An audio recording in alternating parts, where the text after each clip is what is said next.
So before getting more into the wiring and stuff, I did get the thermo time switch delivered to me. So I wanted to go ahead and pop that into the back side of the head. Again, it goes against the back side of the head somewhere in this area, okay? So I didn't have the sensor before, or I did, and it was so mucky that I just threw it out not knowing what it was. This is what I replaced it with because I knew it needed a coolant temp sensor of some kind. This is what I got that it needed. This is the thermo time switch. So again, much different than what was in there. Not just a sender, but again, this allows for the cold start and everything to function appropriately. So this is why it wasn't working before, because we didn't have this part. So I've got it. I'm gonna install it in the back of the head. And then once we get everything back together, cold start should come on as it needs to. All right, well, we got everything laid out here. Again, we're gonna start by going through and replacing all of our rotten wiring, which again goes throughout the entire harness all the way up to the starter. Two lines that go to the starter, one that goes for the oil temp sensor that's at the bottom of the entire fixture that is the oil pump for this car.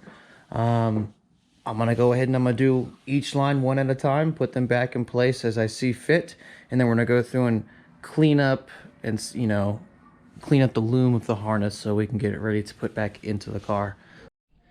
All right, so we've already got our first wire fixed with the new fitting on the end of it. That's going to go in this block right here, which goes into the fuse block on the bottom side. So I had to order these special pins to be able to replace the entire line.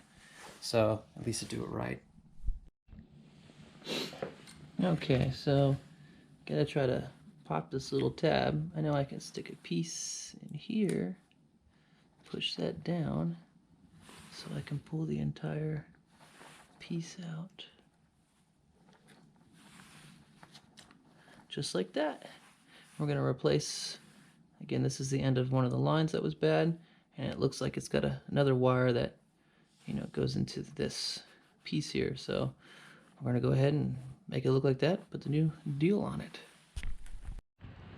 And here is our repaired line. And for the satisfying click,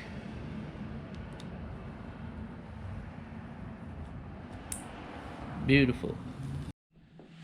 All the lines that needed to be repaired, all the way from the starter, all the way throughout the harness to where they go into the car at the fuse block, have been changed.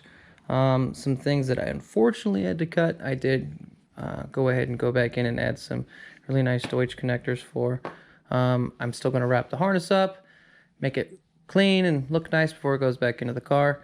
And then I just got some other connectors to make on the opposing end on the car side.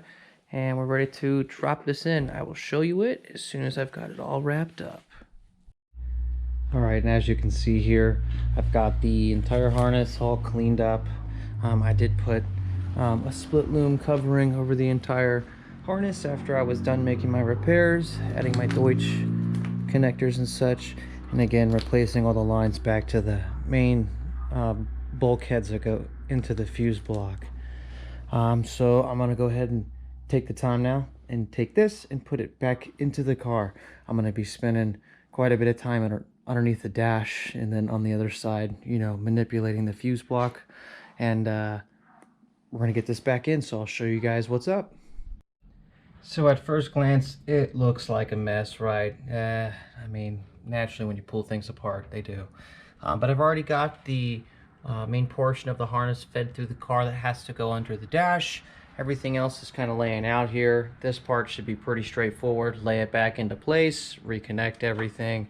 And again, I got to rerun the vacuum lines and vacuum pump, putting a coil back, battery, intake, whole fuel delivery system, everything. So there's quite a bit of work to be done here. And just to give you an idea of what it looks like underneath the dash at the moment, let's see. So, I mean, we've got our work cut out for us. So this is kind of what it looks like after putting everything back in here.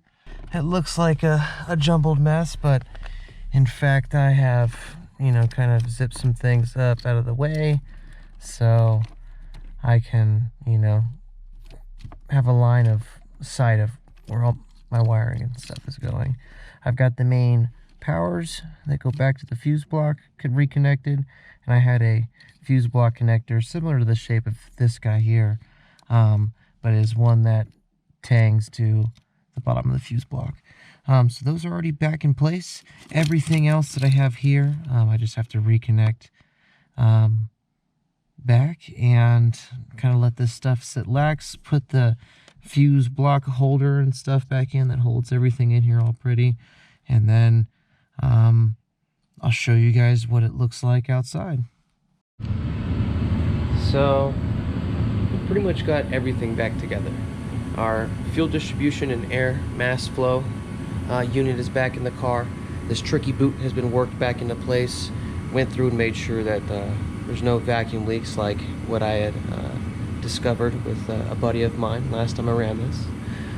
The wiring harness that we made the repair to has all been ran. I have to make my final connections down where the starter is at. But otherwise everything else has been kind of pinned back together and it's back where it needs to go. I'm gonna keep the rain tray and stuff open for right now, so that way while I'm running it I can make sure everything is just right. Okay, so moving on to the inside of the car, I do have a little bit going on in here. Under the dash and stuff has already been re-put back together. It might still look a little messy right now. There's a plastic tray. It's this black rectangular one right here that, you know, holds all that in place. While I was making my final repair on the inside of the car for where these couple of lines go to, which I'm going to add a new connector, I just wanted to make sure everything looked good on the inside of the car too. It wasn't too bad to get a look inside and, you know, make sure everything is copacetic. So I'm happy where I'm at. Just got a couple things to do and I should be at the point ready to fire this car again. Last thing I will have to do before that though is remove the catalytic converter. So all I'm gonna do is just pop it off and we'll run this car again this next time with pretty much like open headers. Make sure everything's running right and see if I can't move it under its own power. So I'm super stoked. I hope you guys are too. If you have been checking some of this stuff out, I appreciate it. Appreciate your support. And if you've got any questions or anything, let me know. Have a good day.